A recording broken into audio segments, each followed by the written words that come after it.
네, 안녕하세요. 성공채배시작 교정보센터 이남규입니다. 네, 안녕하세요. 한유진입니다. 네, 이제 기업의 서류 전형 합격 판정을 받은 취준생분들은 정말 기쁨의 순간을 누렸을 텐데 이 기쁨의 순간을 누릴 순간이 길지가 않은 것 같습니다. 네. 이제 또 인적성 준비하느라 바쁜 나날을 보내고 계실 텐데요. 정말 하루가 부족하구나라고 느끼실 텐데 실제로 서류 발표일에서 인적성 시험일까지 걸리는 시간을 봤더니 평균 8.2일밖에 안 된다는 조사 결과가 있더라고요. 네, 정말 취준생 입장에서는 이 기간이 짧게 느껴질 것 같은데요. 네. 기업마다 인적성 검사 유형도 다르고요. 또 서류 발표부터 인적성 검사일까지 기간이 매우 짧다 보니까 이로 인해서 실제로 2주 이상 인적성 검사를 준비하는 취준생들이 18%에 불과하다고 합니다. 네, 그래도 저희 잡정보센터를 꾸준히 본 분들이라면 저희 쌤들이 항상 미리미리 준비를 해라 이렇게 맞아요. 말씀을 하셔서 네. 저희 아마 취준생분들은 조금 준비가 잘 돼 있지 않을까 이런 기대를 조금 해보겠습니다. 자, 오늘도 그래도 좋은 결과를 얻을 수 있도록 저희가 옆에서 도와드리겠습니다. 수요일 잡정보센터 지금 바로 출발합니다.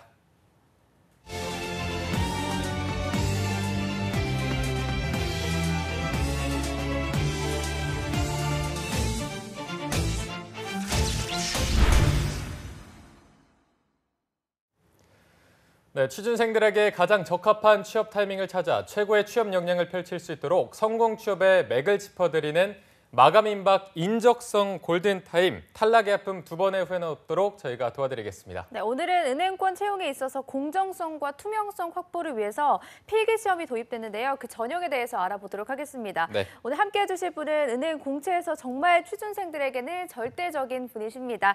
은행권 공채의 절대 지존 미스터 뱅쌤 류수환 컨설턴트와 함께하겠습니다. 안녕하세요. 안녕하세요. 안녕하십니까? 예. 네. 이제 은행권이 거의 다 마감된 걸로 알고 있는데 지금 시즌에는 좀 어떻게 하면서 보내고 있나요? 예, 지금 오늘이죠. 오늘이 10월 10일인데요. 오늘이 마감되는 곳이 있습니다. 오늘이 이제 농협은행 5급 채용이 마감되고 오늘 끝나면 은행권은 사실상 이제 마감이 됩니다. 마감이 되고 이제 지금 서류 발표 난 은행들도 있고요. 네. 서류 발표 난 은행들은 기업은행, 국민은행, 신한은행까지 서류 발표가 났고 나머지 은행들이 지금 이제 발표가 줄줄이 대기하고 있으니까 이번 주 토요일부터 이제 필기 시험이 치러집니다. 네. 이번 주 토요일, 다음 주 토요일 이제 3주간 약 3주간 은행권 필기 시험이 치러지니까 지금 학생들은 전부 다 뭐 NCS 상식 책 하나씩 들고 도서관에서 열공하고 있을 것 같습니다. 네. 네, 말씀해 주신 것처럼 이제 본격적으로 필기 전형이 시작될 텐데 지금이 가장 막판 스포트를 올려야 할 때가 아닌가 싶습니다. 그래서 먼저 하반기 은행권의 필기 전형 일정부터 짚어보도록 할 텐데요. 이 부분은 신세미 캐스터가 소개해 주시죠. 네, 이번 달은 시중은행의 서류 전형 접수는 거의 다 마감이 된 상태고요. 이번 달부터는 본격적으로 필기 시험이 진행되는 달입니다. 먼저 일정 한번 살펴보도록 하겠습니다. 네, 국민은행 그리고 신한은행이 10월 13일 토요일에 예정이 돼 있고요. 기업은행이 10월 20일 토요일 예정돼 있습니다. 이때는 기업은행 A매치가 함께 진행되는 달입니다. 그리고 다음 살펴보면 네, 우리은행 10월 28일에 예정돼 있고요. 농협은행 6급 14일 그리고 농협은행 5급이 28일에 예정돼 있습니다. 은행권 취준생 여러분들은 필기시험이 다시 부활하면서 조금 더 부담감을 느끼고 있을 것 같은데요.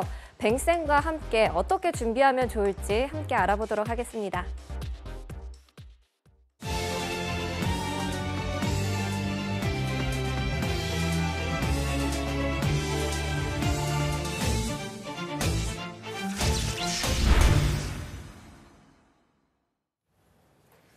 네, 전체적인 은행권 일정에 대해서 한번 알아봤습니다. 신세미 캐스터가 말씀해 주신 것처럼 이제 채용 전형에 필기 시험이 도입이 됐는데 취준생들은 좀 어떤 분위기인가요?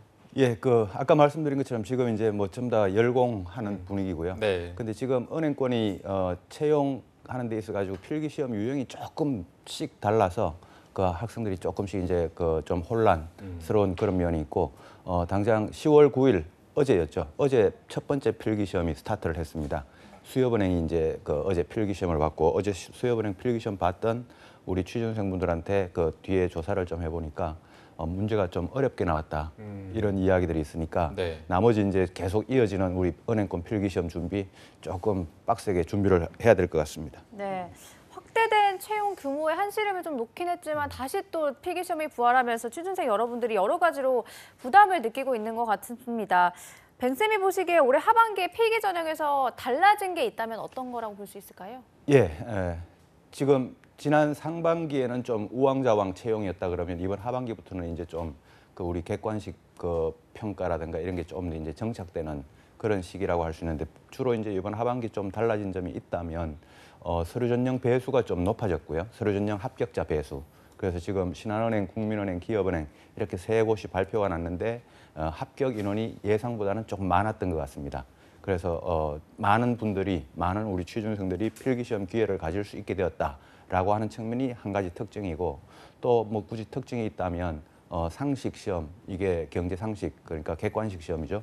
요 시험이 도입이 되면서 좀 평가의 객관성 이거를 높이려고 우리 은행권에서 노력하고 있다. 요 정도가 이번 하반기에 뭐 가장 큰 특징일 것 같습니다. 네.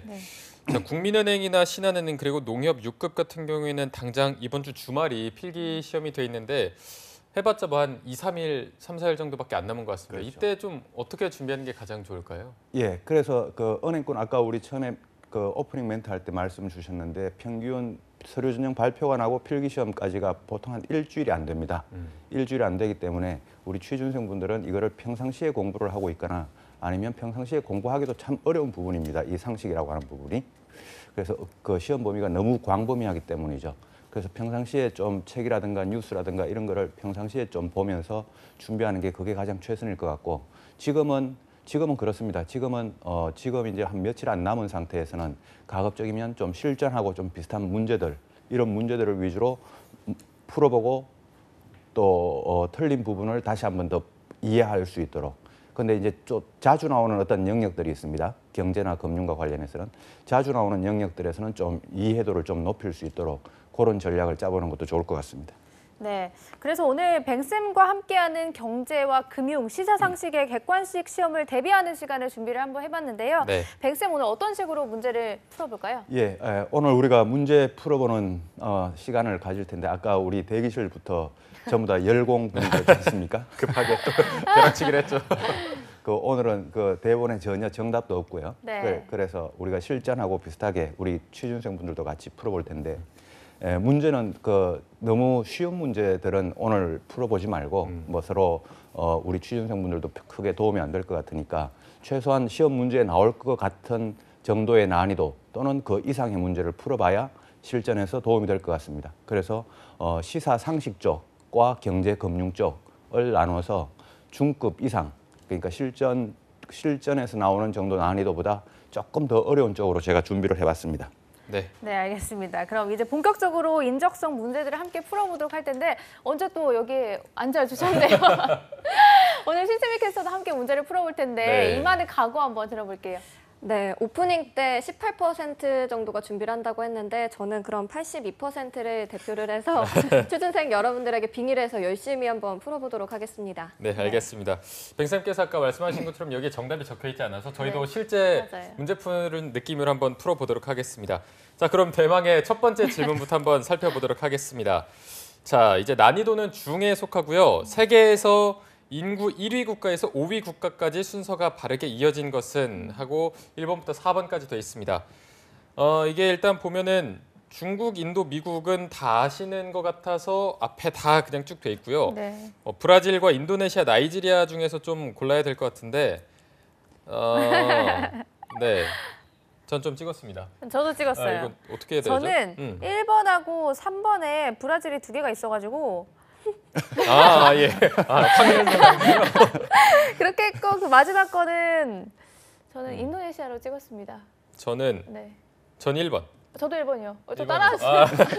전 2번. 2번. 네. 정답이 정답이 어떻게 되죠? 정답은 2번이죠. 예. 그 2번. 2번인데 브라질이 그 네 번째 순서에 브라질이 2번 있다고 브라질이 답이 아닌가 봐요. 그러네요. 함정이었네요. 예, 그 세계 우리 그 인구 순위가 2018년도 기준으로 일단 중국이 제일 많은 거 이건 누구나 다 알고 있을 테고요. 네. 그 2위가 인도라고 합니다. 2위가 인도인데 중국이 14억 명이고요. 2위 인도가 13.5억 명. 그러니까 13억 5천만 명이죠. 그러니까 5천만 명. 그러니까 우리 남한 인구 정도밖에 이제 차이가 안 나는데 뭐 우리한테는 되게 큰 인구지만 중국과 인도를 비교하면 거의 차이가 안 나는 뭐 인도가 인구가 되게 많은 나라죠. 네. 그다음에 이제 3위가 미국입니다. 3위부터는 이제 그 갭이 팍 벌어지는데 그 3위가 미국이 3억 3천만 명. 그 4위가 인도네시아. 인도네시아는 2억 7천만 명. 5위는 브라질 2억 1천만 명. 그래서 우리나라 지금 남한 인구가 이것도 우리 취준생분들은 거시적으로 알아놔야 되는데 남한 인구가 북한은 제외하고 남한 쪽만 봤을 때 2017년 말 현재로 5,140만 명입니다. 우리나라 5,140만 명 대비 뭐 중국이나 인도는 진짜 뭐 인구 그야말로 많은 나라들이죠. 이와 함께 이제 우리 세계에서 국토 면적이 제일 큰 나라를 또 순서로 보면 러시아가 일단 제일 크고요. 두 번째가 캐나다, 세 번째가 미국, 네 번째가 중국, 다섯 번째가 브라질. 이래서 러시아가 제일 크고 두 번째가 캐나다, 미국, 중국. 이거는 국토 면적입니다.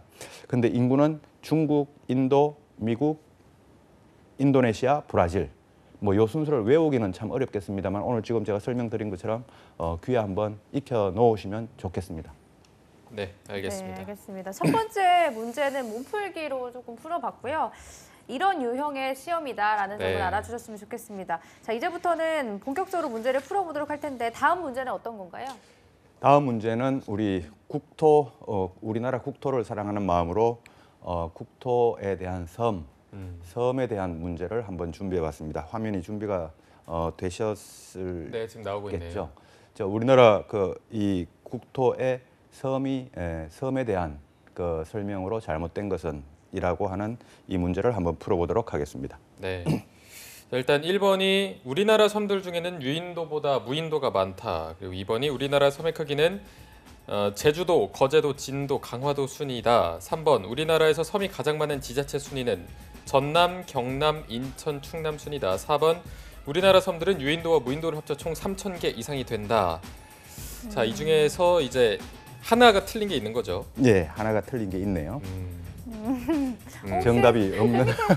어떤 걸로 선택하셨나요? 저는 이건 진짜 찍었는데 왠지 3번일 것 같아요. 왜냐면 약간 우리 인식적으로 전남이 제일 섬이 많을 것 같은데 뭔가 순위가 약간 변동이 있어서 실제로는 아니어서 함정 문제? 함정 문제. 저는 2번. 2번. 네. 저는 1번인 것 같아요. 1번. 3번, 2번, 1번.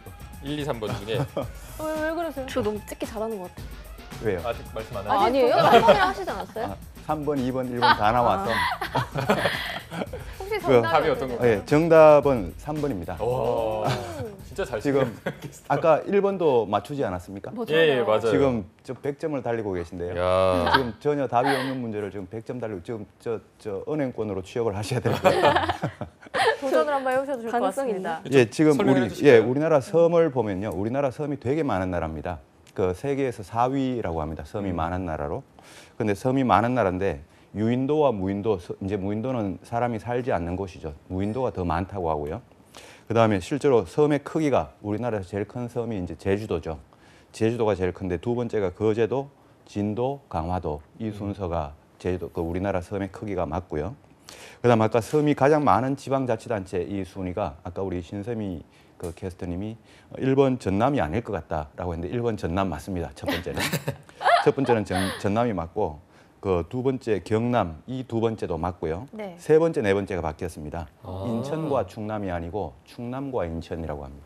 인천에도 이제 섬이 되게 충남에도 섬이 많은데 있군요. 충남에 우리가 알고 있기로는 충남은 그냥 섬이 그렇게 많지 않을 거라고 알고 있는데 충남이 경남에 이어서 세 번째로 섬이 많은 지방자치단체. 아하. 그리고 우리나라 전체적으로 4번 지문을 보면 우리나라 섬은 전체적으로 3,000개가 넘는다고 합니다. 정말 많네요. 예, 이런 내용들이 전부 다 제가 뭐 공부를 했거나 그런 내용들이 아니고 이런 내용들이 전부 다 어디에 나오냐면 우리가 매일매일 보는 뉴스에 나오니까요. 뉴스에 이런 나오는 내용이니까 우리 취준생들도 우리 시사에 좀 관심을 가지면서 뉴스를 보면 좋을 것 같습니다. 네.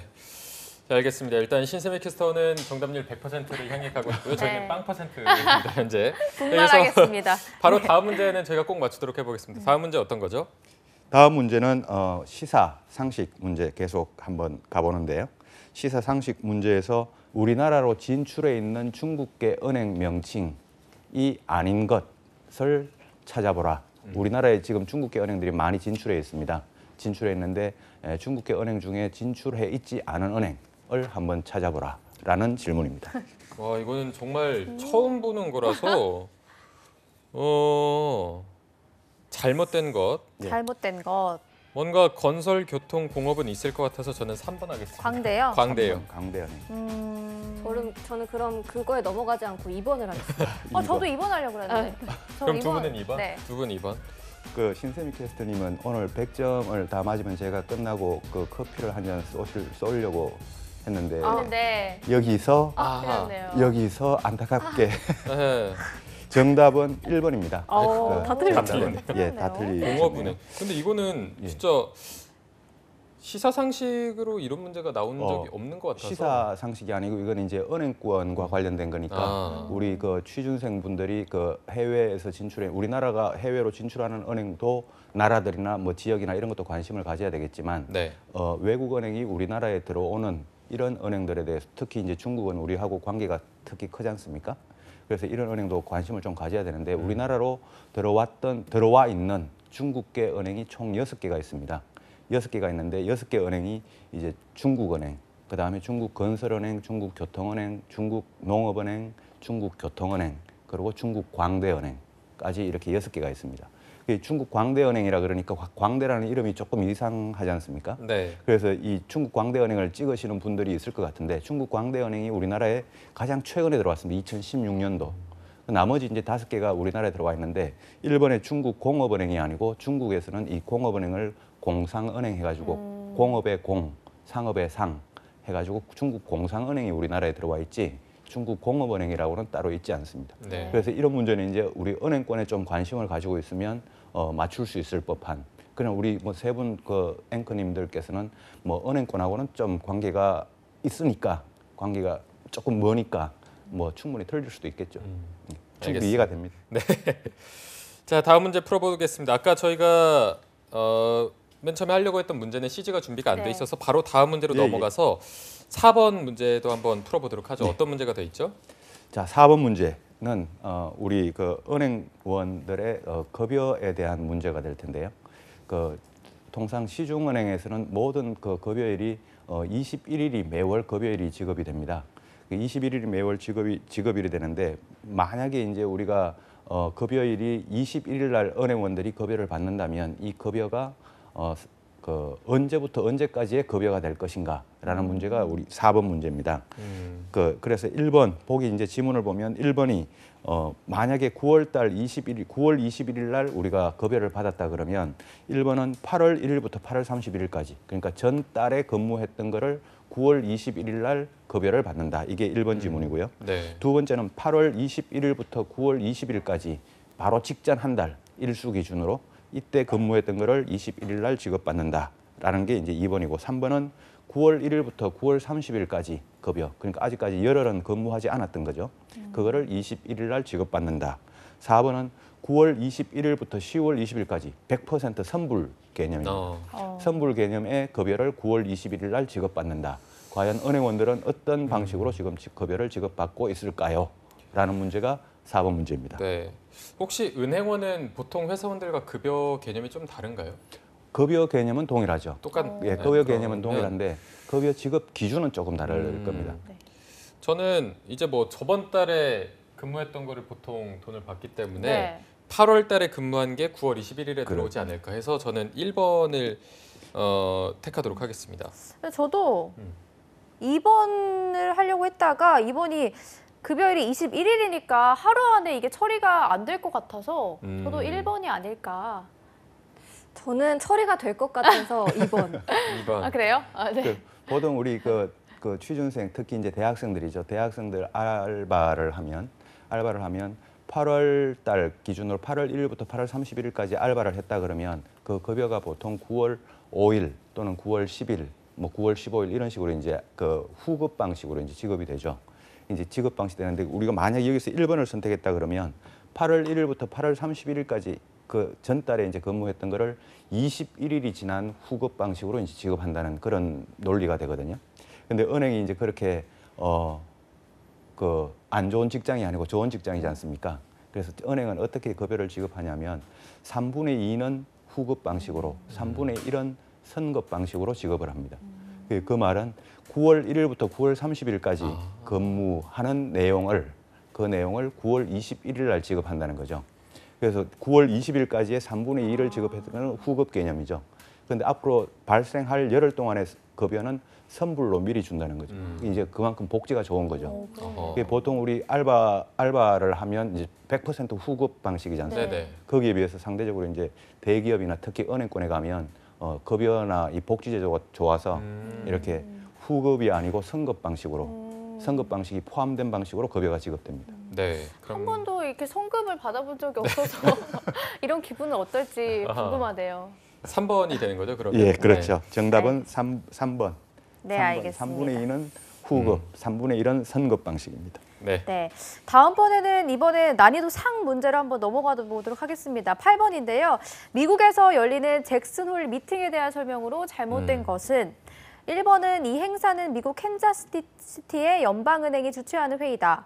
2번, 미국의 연방은행 총재들뿐 아니라 각국의 중앙은행 총재들도 참석한다. 3번은 매년 8월 1년에 한 번 개최되는 통화정책 방향성에 대한 회의다.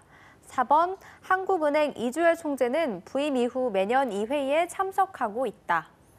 정답은 혹시 난이도가 상이죠. 네. 정말 상이네요. 이게 잭슨홀 미팅은 들어봤는데 이렇게 깊이 들어가니까 그러니까요. 저는 네, 2번 하겠습니다. 2번. 각국의 중앙은행 총재들은 참석을 안 하는 걸 한번 찍어보겠습니다. 네. 저는 조금 더 고민을 해보고 네. 세미캐스터 고르셨나요? 저는 난이도가 상이기 때문에 이게 한번 꼬여진 문제 같아요. 그래서 어. 매년 8월은 맞는데 왠지 회의에 대해 주제가 좀 이게 아닌 것 같은 느낌? 통화정책 방향성에 대한 네, 얘기가 뭔가 아니고 잭슨홀과 어울리지 않는. 잭슨홀은 이런 걸 안 할 것 같은 느낌? 알겠습니다. 오늘 뭘 할 것 같은 느낌이죠, 그러면? 아, 좀 그것까지는 더 넓은 분야로 더 이렇게. 넓게 세계 경제에 대한 네. 알겠습니다. 오늘, 고르셨나요, 유진 씨는? 근데 저도 3번 하겠습니다. 3번이요? 네. 오늘 신세미 캐스트님은 저의 기대주였는데 기대가 무참히 지금 깨지고 있는 하락주로 돌아섰나요, 지금? 정답은 4번입니다. 아이고, 오. 4번. 예. 이거 매년 안 가시나 당연히 보네요. 이거일 것 같아. 당연히 이건 정답이 아닐 줄 예, 알았는데. 그 나머지 1번부터 3번까지 질문은 다 맞다는 거죠. 네. 다 맞는데 한번 보면요. 미국에는 그 잭슨홀 미팅이라고 하는 게 있는데 미국의 그 FRB라고 하는 연방준비제도, 연방준비은행이 있지 않습니까? 연방준비은행 밑에 12개의 연방은행이 있습니다. 12개의 연방은행이 있는데 12개 연방은행 중에 한 곳이 캔자스시티 은행이라는 곳입니다. 이 캔자스시티 은행이 주관하는 미팅이 잭슨홀 미팅인데 거기에는 FRB 의장 그리고 각국 중앙은행 총재들 다 참석을 해서 매년 8월 달에 한 번씩 이제 열리는 회의예요. 거기서 이제 어떤 일들을 결정이라고 하기보다는 논의를 하냐면 세계 통화 정책의 운용 방향, 그리고 각국의 뭐 금융 정책 뭐 이런 것들을 이제 운영을 이야기를 하는데 우리 매년 그러니까 우리 한국은행 총재도 당연히 초청을 받겠죠. 초청을 받는데 지금 현재 현임 이주열 총재님 전임이었던 김중수 총재가 계셨을 때는 그때는 총재께서 직접 이제 참석을 매년 했다고 합니다. 그런데 이주열 총재께서는 이제 그 아랫분 부총재 분들을 주로 이제 대리 참석을 해서 외국으로 이제 파견을 보내시고 이주열 총재께서는 뭐 매년 참석은 지금 하고 있지 않다고 합니다. 그래서 이런 것들 전부 다 이제 뉴스에 나오는 내용들이죠. 그래서 뉴스를 우리가 얼마나 좀 관심 있게 봤냐라고 하는 그런 내용이고 잭슨홀 미팅에 대해서는 충분히 뭐 우리 시험이나 이런 데서 나올 수 있는 그 경제금융 상식에 대한 내용이니까요.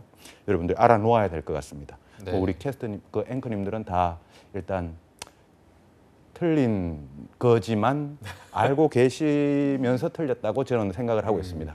이게 그냥 뉴스를 보는 게 아니라 좀 뉴스를 보고 나서 그 시사상식에 대한 걸 조사하고 좀 검색을 해봐야 알 수 있지 않나. 이 정도는 그러게요. 좀 구차해 보였나요, 제가? 저도 조금 틀려가지고 구체화했네. 할 네. 말이 없네요. 네, 알겠습니다. 그럼 바로 다음 문제도 알아보도록 하겠습니다. 점점 네. 문제 난이도가 높아지는 것 같은데 네네. 이번 문제도 난이도가 상입니다. 숫자가 나와서 좀 두려운데 다음과 같은 가상의 경우에 우리나라의 통화 승수와 통화 유통 속도를 맞게 구한 것은 통화량 M1은 2,000이고요. 통화량 M2는 3,000, 통화량 M3는 4,000. 화폐 발행 잔액은 200이고요. 중앙은행에 예치 중인 지급 준비금은 50, 국내 총생산은 2,400입니다.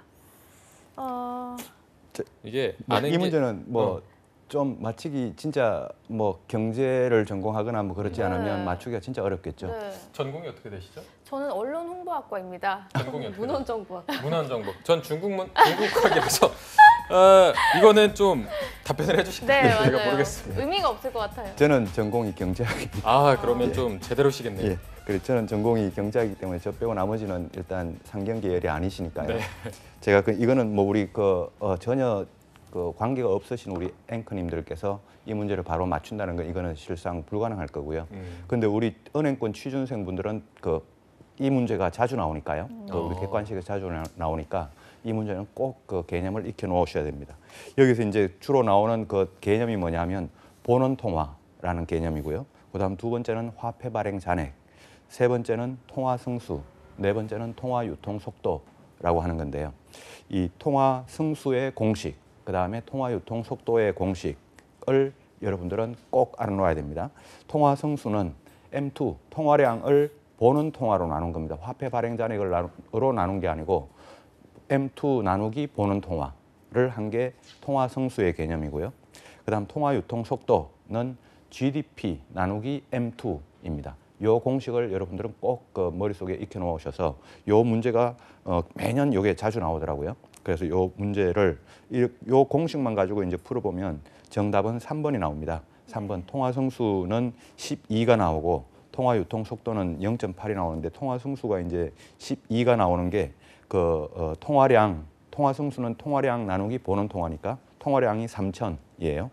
나오는 데서 3,000 나누기 보는 통화가 250. 그래서 3,000 나누기 250 하면 12가 나오는데 요 공식을 여러분들이 뭐 우리 앵커님들은 물론 모르시겠지만 우리 취준생분들은 요거 반드시 알아야 되니까 요 내용 개념을 공부를 꼭 해놓으셨으면 좋겠습니다.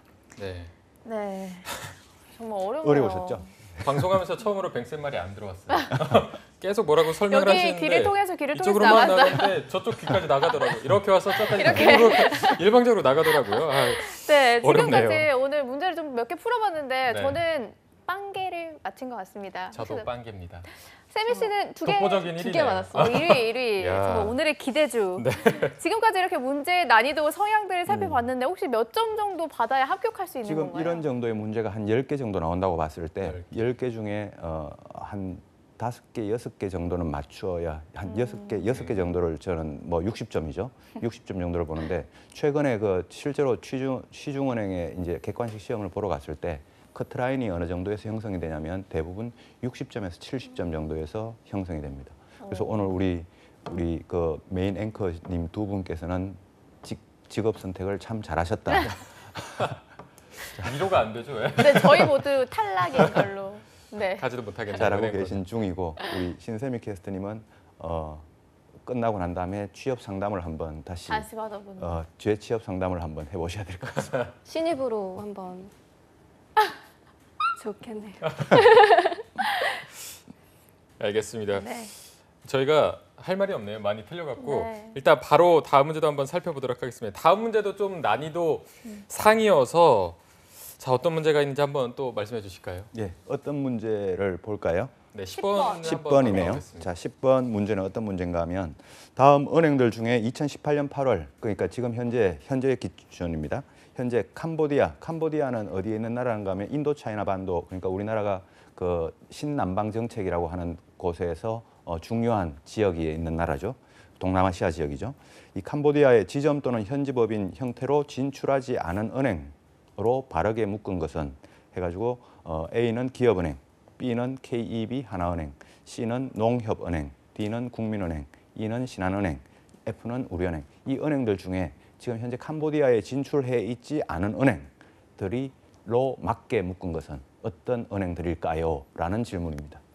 그럼 이 중에 4개 은행은 진출을 한 거네요. 그렇죠. 2개는 예. 진출을 안 하고 네.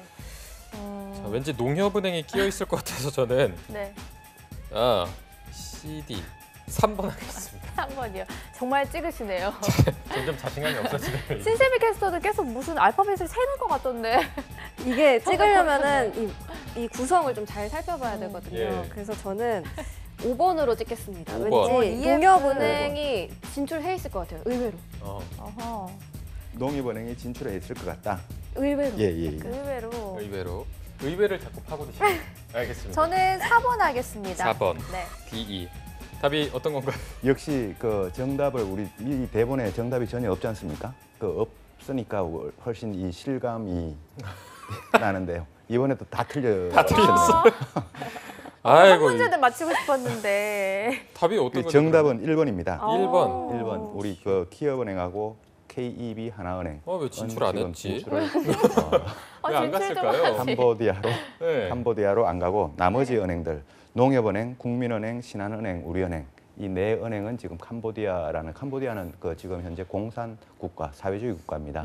사회주의 국가에 그 베트남도 사회주의 국가고요. 베트남, 캄보디아 뭐 다 있고 인도차이나 반도에 있는데 지금 우리 은행권에서 그 동남아시아 진출이 아주 핫한 이슈죠. 우리 은행권 취준생들은 이런 기사들 신남방 정책과 관련된 이런 기사들을 관심 있게 봐야 되는데 그 중에서 물론 KB 하나은행이나 기업은행 같은 경우 이제 진출에 대한 의사나 이런 것들은 가지고 있을 텐데 아직 현재까지 진출은 해 있지 않다라는 거와 그다음에 농협은행이 왠지 또 진출을 안 해 있을 것 같은 느낌도 드는데 농협은행은 그 이제 인도차이나 반도 그쪽 동남아시아 쪽에 어떤 관점으로 좀 주로 많이 진출해 있냐면 농업과 관련된 그 농업과 관련된 어떤 시스템 수출 이런 쪽으로도 농협은행이 관심이 있고 또 마이크로 파이낸스 그쪽에 어떤 그 저축은행이라든가 대부업 이런 쪽을 관심을 가지고 있어서 농협은행도 진출이 활발한 상태입니다.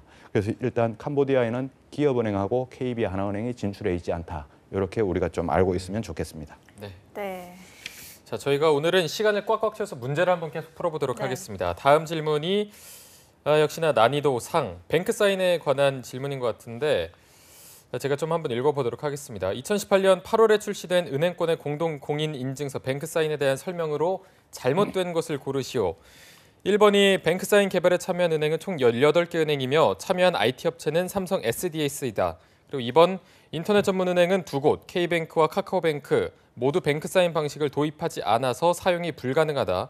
3번 SC제일은행은 뱅크 사인 방식을 도입하였지만 한국시티은행은 도입하지 않아 사용이 불가하다.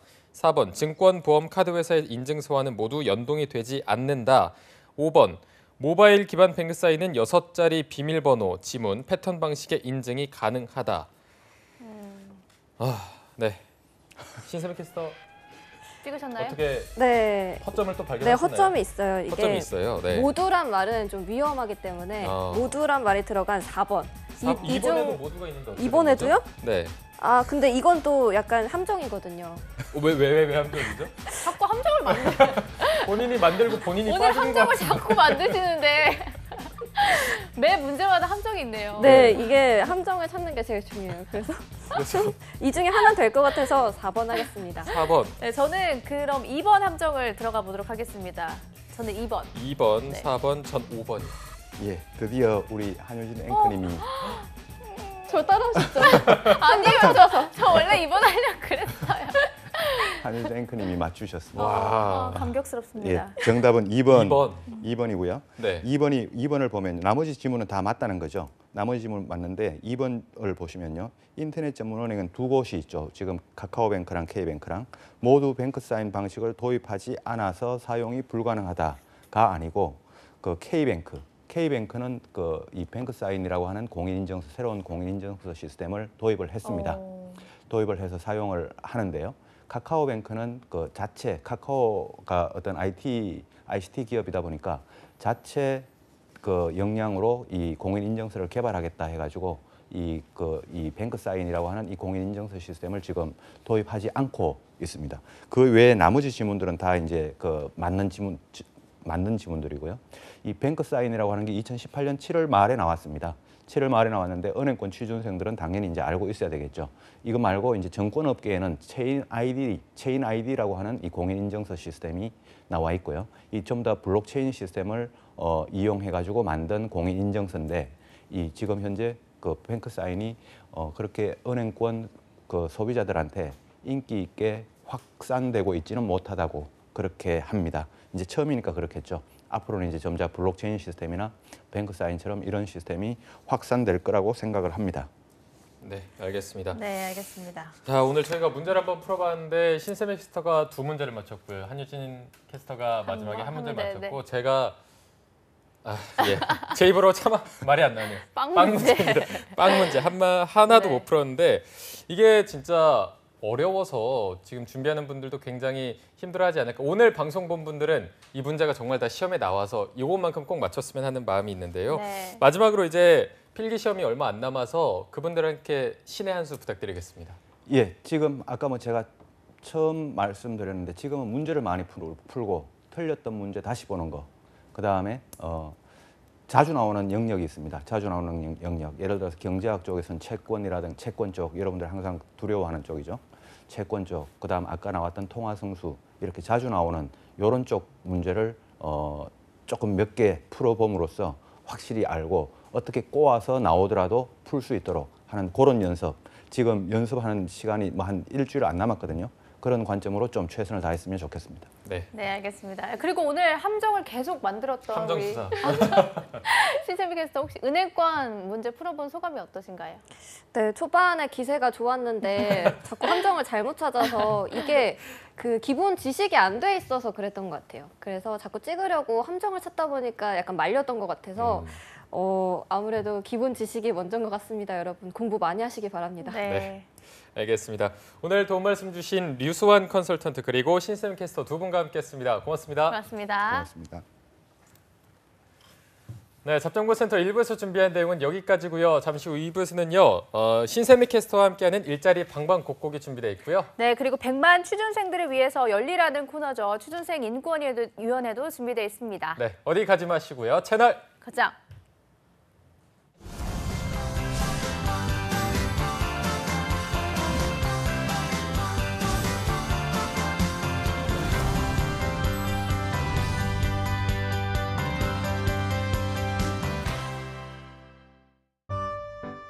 쉴 새 없이 바쁜 중에도 어김없이 찾아오는 오늘. 발걸음이 유난히도 가벼운 오늘. 떨리는 마음으로 당신을 만나러 갑니다.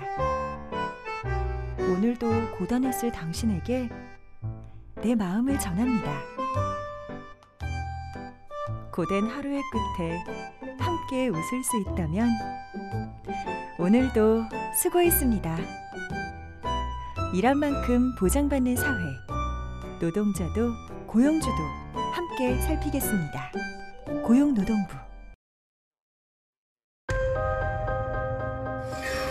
우리가 1년에 사용하는 일회용 컵 약 260억 개. 플라스틱 컵이 분해되는 시간 최소 500년. 지구도 한 번 쓰고 버리실 건가요? 늦지 않았습니다.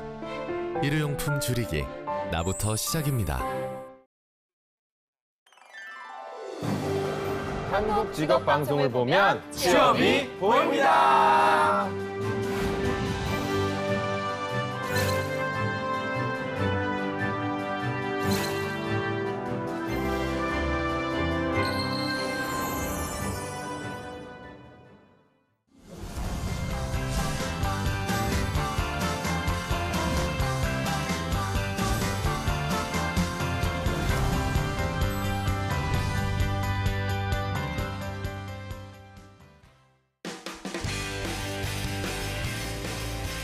네, 성공취업의 시작 잡정보센터 2부의 문을 또 활짝 열어봤습니다. 저희가 2부에서는요. 취준생들의 인권을 지키는 방법을 알려드리는 취준생 인권위원회가 준비되어 있고요. 네, 그리고 전국 각지의 생생한 채용 소식을 알아보는 일자리 방방곡곡도 준비되어 있습니다. 지금 바로 만나보시죠.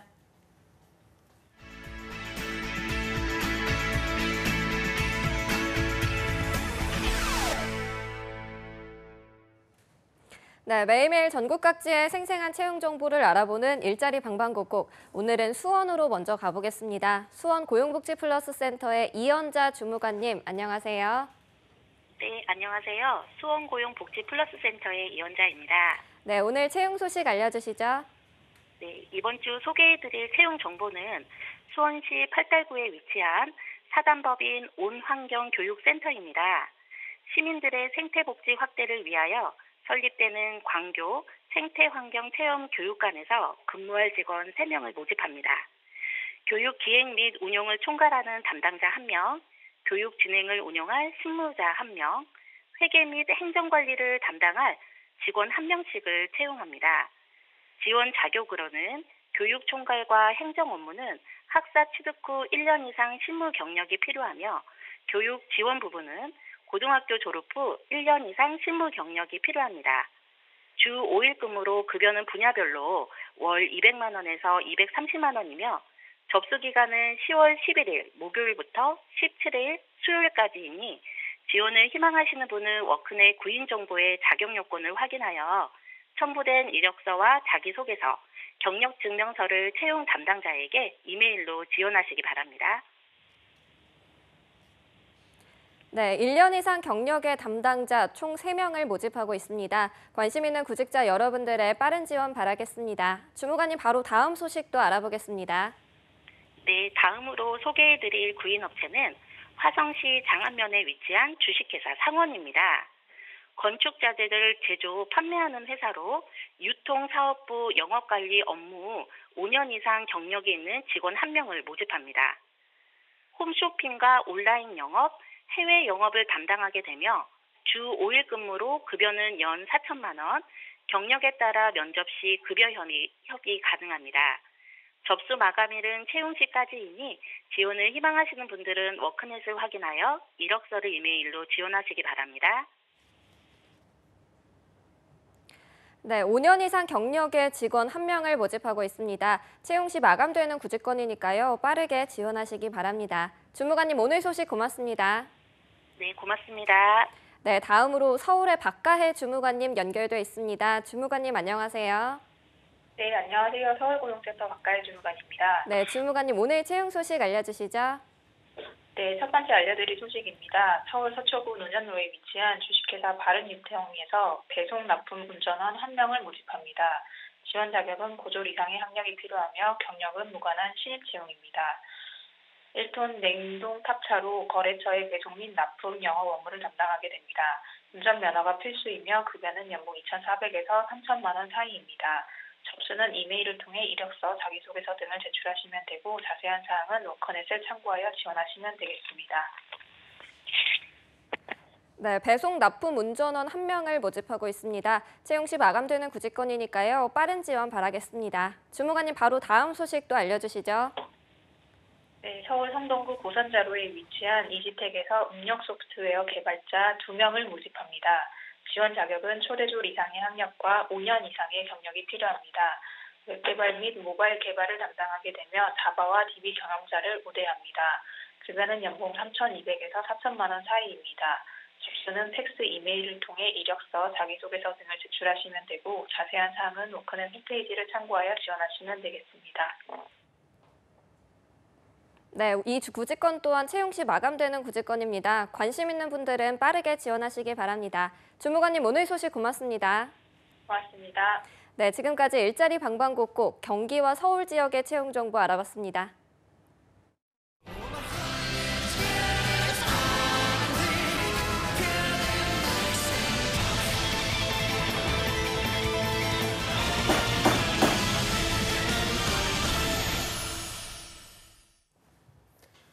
네, 국회에서 취업준비생의 인권을 위한 보호법 제정을 추진 중입니다. 이렇게 국회에서 취업준비생의 인권보호법을 위한 움직임이 있는데요. 네, 잡정보센터에서는 취준생들의 인권을 지키는 방법을 알려드리는 취준생 인권위원회가 있습니다. 네, 그동안 몰라서 넘어가고 또 알면서도 취업시장의 약자라서 넘어가야만 했던 그런 일들 많이 겪으셨을 텐데요. 오늘 이 코너 통해서 많은 분들이 조금이나마 자기 권리를 당당하게 외칠 수 있길 기대해 보겠습니다. 네, 오늘 도움 말씀 주실 분은 현직 노무사, 노무법인 한림경기의 김교원 노무사와 함께하겠습니다. 안녕하세요. 안녕하세요. 네, 그리고 2부의 도우미 신세미 캐스터도 함께하겠습니다. 안녕하세요. 안녕하십니까. 자, 이제 어제가 10월 9일 한글날이었습니다. 이번이 527번째였고요. 2006년에 이제 휴무일로 지정된 지 처음으로 또 광화문 광장에서 경축식이 열리기도 했는데 네. 제가 왜 이렇게 말씀드리냐 하면 일부에서 제가 좀 많이 부진한 것 같아서 조금이나마 지금 뭐 하시나 했어요. 조금이나마 상식을 어필하기 위해서 살짝 MSG를 쳐봤습니다. 어제는 그래도 많은 분들이 좀 쉬셨을지 아니면 공부를 하셨을지 모르겠는데 노무사님께서는 좀 어제 휴일이었는데 어떻게 보내셨나요? 저도 이제 한글날이기 때문에 네. 저희 첫째 아들내미한테 좀 말을 알려주기 위해서 노력을 해봤는데 따르지 않더라고요. 응, 뭐 이런 거만 하는데 아빠, 엄마도 아직 못해서요. 둘째는 그럼 지금 얼마나 됐죠? 둘째가 이제 2달 정도 됐어요. 첫째는 첫째가 이제 20개월 정도 들어서고요. 아직 말을 하기는 조금 어린 나이죠? 좀 빠른 애들은 하더라고요. 욕심이 생겨서. 이게 다 같이 막 나들이 가고 그럴 수 있는 아, 그런 건 아니겠네요. 아직 시도조차 못 해봤는데 시도 힘들 것 같습니다. 너무 애기라서. 네, 애기이기도 하고 둘을 데려다닌다는 게 쉽지 않더라고요. 그럼요. 이게 또 가족과 함께 그래도 한글날의 의미를 좀 깨치려고 말을 가르쳐 보셨는데 마음대로 되지 않고 뭐 이런 얘기가 이걸 따라 하실 줄은 몰라요. 당황스럽네요. 네. 신서유 캐스터는 또 어제 한글날이었는데 일하셨나요? 어떻게 네, 보냈습니까? 오늘 남규 MC님이 말해주신 광화문 광장에 전 어제 다녀왔습니다. 일을 하러? 네, 요즘에 네. 되게 일개미예요. 일을 엄청 열심히 하시더라고요. 저 일 열심히 해야 되는, 열심히 해야 되거든요. 목이 메이시나요 갑자기? 아니, 집에 있기가 이제는 심심해서 이럴 바엔 일을 하자 이런 생각으로 열심히 일하고 있습니다. 어제 회사 아니면 네. 집이군요. 광화문 광장에서는 뭐 하셨나요? 어제 한글날 행사했는데 뭐 한글 티셔츠 만들기, 뭐 창제 원리 배우기 이런 것들 되게 많이 하고 있더라고요. 내년에도 할 것 같으니까 같이 가시면 좋을 것 같아요. 네, 알겠습니다. 이렇게 어저께 공휴일이어서 모두 쉬기도 하고 일도 했지만 우리 취준생 여러분들은 열심히 공부를 하셨겠죠. 오늘도 취준생들의 권리를 지켜보도록 하겠습니다. 네. 교원쌤이 준비하신 주제 어떤 건가요? 네, 2달 후면 벌써 이제 한 해 가서 2019년도가 다가오죠. 해가 바뀔 때마다 항상 이슈인 부분이 노동계 쪽에서 있습니다. 바로 최저임금과 관련된 부분인데요. 다른 해와 다르게 최저임금의 인상뿐만 아니라 올해는 최저임금 안에 그 제도가 좀 바뀝니다. 그래서 이 부분 설명드리도록 하겠습니다. 네, 이제 벌써 2019년이라는 말을 들으니까 느낌이 좀 이상한데 네. 자, 오늘의 안건 신세미 캐스터가 바로 소개해드리도록 하겠습니다. 네, 오늘의 주제인 최저임금 제도는 노사 간의 임금 결정 과정에 국가가 개입을 해서 임금의 최저 수준을 정하고 또 사용자에게 이 수준 이상의 임금을 지급하도록 법으로 강제함으로써 저임금 근로자를 보호하는 제도를 말합니다. 최저임금 제도는 2018년에 취준생들에게 가장 화두가 됐다고도 할 만큼 지난 연도에 비해서 가장 높은 금액 수준을 보이고 있습니다. 2010년 기준으로 4,110원으로 시작한 최저임금 제도는 연마다 몇백 원 차이로 올랐었는데요. 그러나 2018년 들어서는 1,060원이 올랐습니다. 그래서 시급 7,530원으로 됐죠. 2019년에 들어서는 다시 개정되는 최저임금 제도를 많이 궁금해하실 것 같은데요. 오늘 최저임금 제도를 설명하는 시간인 만큼 궁금해하는 부분도 두 가지로 나눠서 알아보려고 합니다. 먼저 첫 번째 사례부터 살펴보겠습니다. 네, A씨 사연인데요. A씨는 한 달 평균 209시간을 일하면서 기본급으로 140만 원, 교통보조비로 매달 20만 원을 지급받고 있습니다. 최저임금보다 많은 임금을 지급한다는 회사 측의 주장이 맞는 것인지 조금 이따가 알아보도록 하고요. 또 두 번째 사연은 B씨 사연입니다. B씨는 근로계약서를 최근 다시 썼지만 기본급 160만 원, 상여금 1년에 400%를 12등분해서 매월 53만 3,333원을 지급한다라고 적혀 있는데 2019년 최저임금을 보면 이 점이 위반을 한 것이 아닌가 하는 게 B씨 사연입니다. 이 또한 교원쌤과 함께 이따가 얘기 나눠보도록 하고요. 따라서 오늘 취준생 인권위원회 안건으로는 2019년 다시 개정되는 최저임금 제도에 대해서 자세하게 알아보자입니다. 네, 안건 소개 감사드립니다. 앞서 최저임금 제도에 대해서 세미캐스터가 짚어주긴 했지만 이 제도에 대해서 아직까지 정확하게 모르는 분들이 많은 것 같아서 네. 교원쌤이 개념을 좀 짚어주시죠. 네. 뭐 다른 나라와 동일하게 우리나라 같은 경우에도 헌법상에 이제 최저임금 제도를 시행한다라고 명시되어 있습니다. 관련 규정 좀 보시면 헌법 제32조 1항에 뭐 근로자의 고용의 증진과 적정 임금의 보장에 노력하여야 하며 법률이 정하는 바에 의하여 최저임금제를 시행하여야 한다라는 규정이 있고요. 이에 따라서 최저임금법을 제정해서 시행하고 있습니다.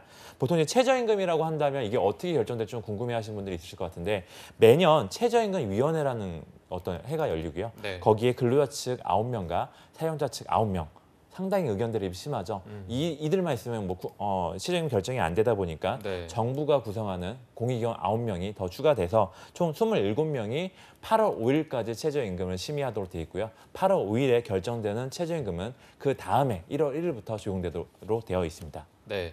이게 2018년도 올해는 이제 최저임금 제도가 7,530원 모두 알고 계실 텐데 2019년에는 몇 퍼센트가 인상이 됐죠? 지금 2019년도 1월 1일부터 적용되는 거는 10.9% 인상이 돼서 시급 8,350원이고요. 네. 이제 8시간 보통 근무하신다는 가정하에 66,800원 돈 되시고요. 한 달에 보통 40시간, 주 40시간 근무를 해서 209시간 정도 근무하셨을 경우에 월급이 174만 5,150원이 됩니다.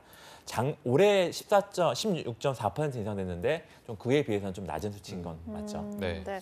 금액적인 부분 외에도 달라진 부분들이 있을 것 같은데 어떤 건가요? 이제 보통 최저임금이라고 하면 매년 임금액만 인상이 됐었는데요. 올해는 이제 그 산입 범위가 좀 달라지게 됐습니다. 국회에서 이 부분을 개정했기 때문인데요. 이거 말씀드리기 전에 우선 그 오해를 하고 계신 부분들이 보통 본인이 받는 월급액이 그 총액이 최저임금액과 비교를 하시는데 그렇게 비교하시는 게 아니고요. 본인이 받는 수당들이 있을 거예요. 그 수당이 최저임금 범위에 포함되냐 포함되지 않느냐를 우선 첫 번째 따져봐야 되는데요. 제가 이 말씀드린 이유는 이 산입 범위가 개정됐기 때문입니다. 기존까지, 그러니까 올해까지는 연간 지급률이 정해져 있는, 아까 보셨다시피 연간 400%, 연간 500% 이렇게 정해져 있는 상여금이 최저임금 범위에 포함되지 않았었고요. 그리고 이제 식비라든지 아니면 교통보조비로 지급되는 이 복리후생적 금품들이 최저임금에 포함되지 않았었는데 내년도 개정안을 보면 복리후생적 금품 같은 경우는 7%까지는 최저임금에 포함하지 않는다라고 되어 있고요. 이 7%에 대한 기준은 월 최저임금, 아까 174만 5천 정도 말씀드렸는데 그중에 7%까지는 최저임금에 포함되지 않고 그걸 초과하는 거는 포함시키겠다라는 얘기인 거고요. 또 상여금 같은 경우에는 25%를 초과하는 범위는 포함시키겠다라는 개정안이 발표가 됐습니다.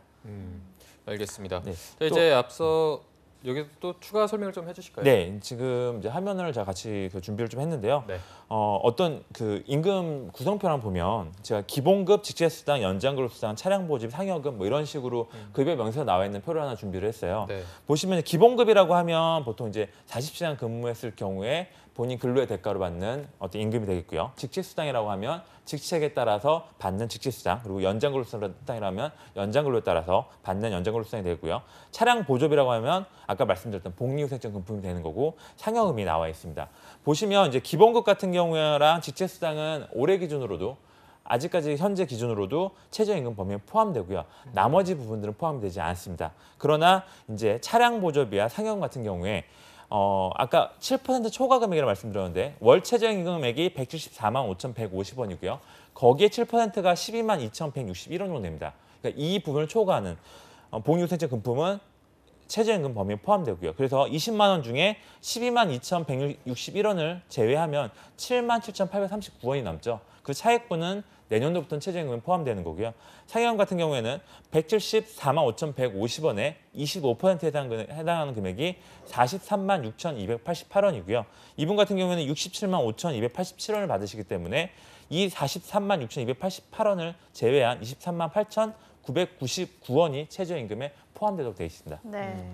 이게 차량 보조비랑 상여금까지 이제 산입 범위가 확대된다는 네. 말씀이시죠?